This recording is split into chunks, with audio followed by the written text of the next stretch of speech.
agora chega a jogada na dividida. Vai chamar o VAR, tem que chamar o VAR, foda-se. Foi pênalti, bateu na mão, pelo amor de Deus, uma alegria pra gente, cara. Aí, fudeu. Fudeu. Tem que tirar.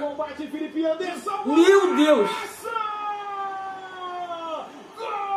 Meu Deus do céu, não, tem que anular, bateu na mão lá. Vai anular e vai dar pênalti, tem que rezar pra isso, mano. Tem que rezar pra anular e marcar o pênalti pro Juventude. Pelo amor de Deus, que golaço do caralho, velho. Puta que pariu.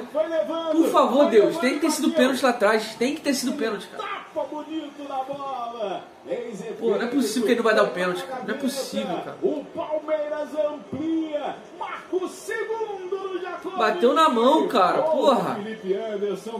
Reclama, Nenê. Não quero ver o replay do gol, quero ver o replay da mão, porra. Nenê!